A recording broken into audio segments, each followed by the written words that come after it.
अस्सलामुअलैकुम वरहमतुल्लाहि वबरकातुहू। इत्तेहाद न्यूज़ में आप सभी का खैर मकदम है। आज बेलगाम शहर और अतराफ की कुछ अहम खबरों पर नजर डालते हैं।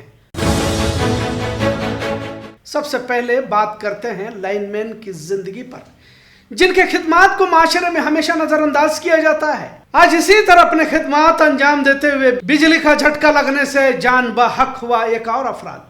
वारदात यरगट्टी के करीब मुगलिहाल गांव की है। बिजली के तार की मरम्मत करने बिजली के खंभे पर 25 साल का नौजवान लाइनमैन मारुतियाउली मरम्मत को अंजाम देने के लिए खंभे पर चढ़ गया, लेकिन वहां से वो कभी उतर न पाया।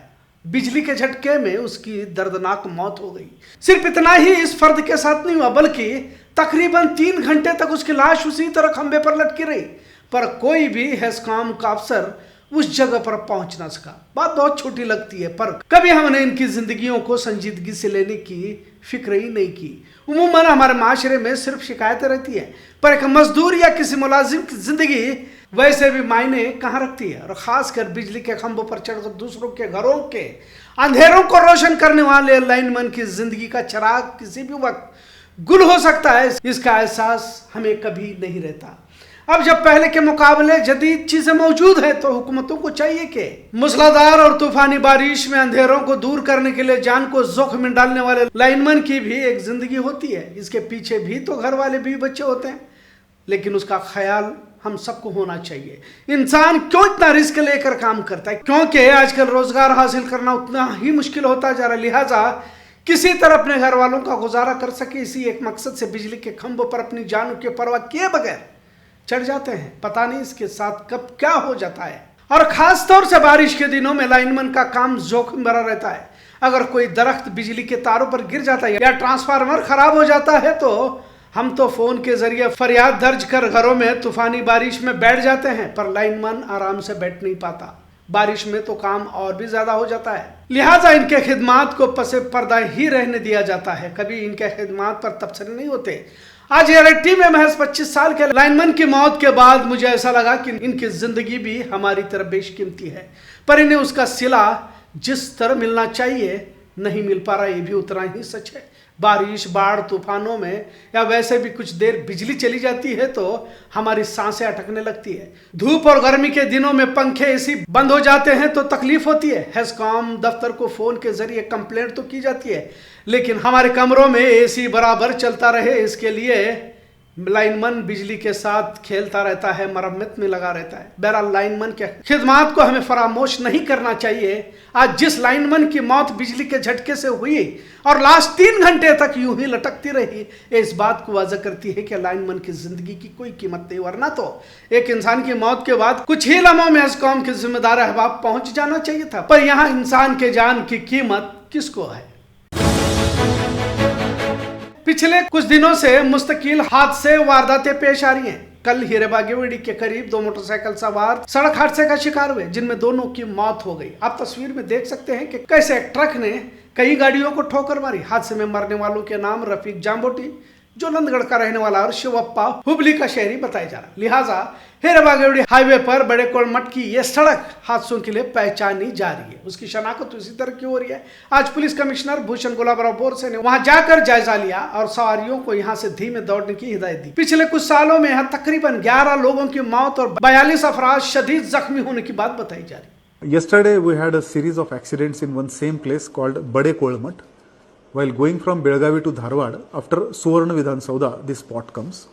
This spot is dangerous, especially in the rainy season, because there is a turning, there is a slope, and during rainfall, there is a layer of water that accumulates on the road. Today we visited the spot and we analyzed it. We found out that in this spot, in last 10 years, 19 people have died and 87 people have got seriously injured.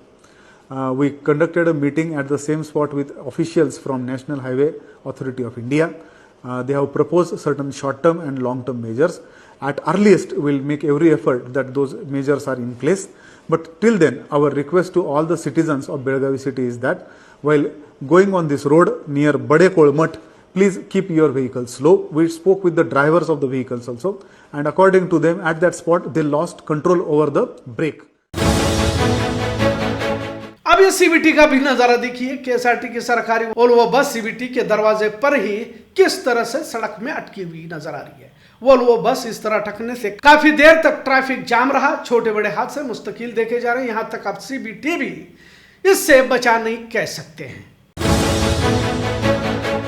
एक और तस्वीर देखिए, यह भी इसी बेलगाम जिले की है। अतनी के मुरगुंडी गांव के पास हादसा पेश आया है। बस और कार की टक्कर हुई जिसमें 3 अफरादों की मौत हुई है। मरने वाले गुलबर्गा जिला अफजलपुर के बताए जा रहे हैं। कार में सवार 4 लोगों में से 3 की मौत हुई। एक खातून जख्मी, जिन्हें अस्पताल में जेर इलाज रखा गया। आप कार की हालत से ही अंदाजा लगा सकते हैं कि हादसा कितना खौफनाक था।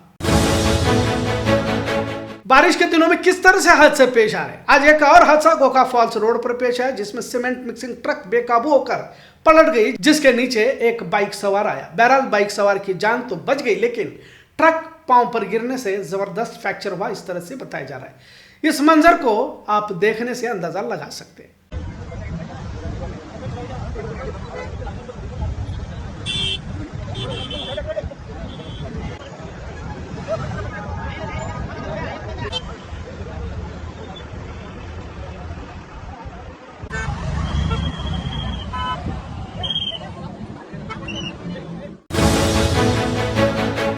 बेलगाम को स्मार्ट सिटी बनाने की कोशिश जारी है, लिहाजा फ्लाईओवर ब्रिजेस की तादाद और भी बढ़ाई जा रही है, जिसका जायजा MLA जनाब आसिफ राजू सेठ ने स्मार्ट सिटी इंजीनियरों के साथ लिया, जिसमें खास तौर से लेकव्यू अस्पताल, अशोक सर्कल और चन्नम्मा सर्कल बताया जा रहा है। जल्द इस काम को शुरू किया जाने वाला है, लिहाजा काम के दौरान ट्रैफिक का कोई मसला खड़ा न हो।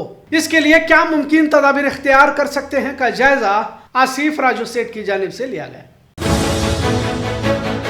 हाल ही में रायबाग के वकील संतोष पाटिल के कत्ल मामले को पुलिस ने सुलझा दिया है। इत्तला के मुताबिक जायदाद मिल्कियत के लिए ही इस कत्ल को अंजाम दिया गया था, ऐसा तफ्तीश में सामने आ रहा है। कत्ल के जुर्म में अब तक 8 लोगों को हिरासत में लिया गया है। बेलगाम से गोवा को बीफ ले जाने वाले टेम्पो को पुलिस ने हिरासत में लिया है, जिसमें 1930 किलो गोश्त मौजूद था की इत्तला हासिल हुई। इत्तला के मुताबिक गैर कानूनी तौर पर इसे ले जाया जा रहा था। 2 अफराद भी पुलिस हिरासत में लिए गए, जिनका नाम सिद्धप्पा बाड़प्पा बंटर और राजू बाड़ू नाइक बताया जा रहा है। खबरों का सिलसिला यूं ही चलता रहेगा। देखते रहिए इत्तेहाद न्यूज़। शुक्रिया, अल्लाह हाफिज।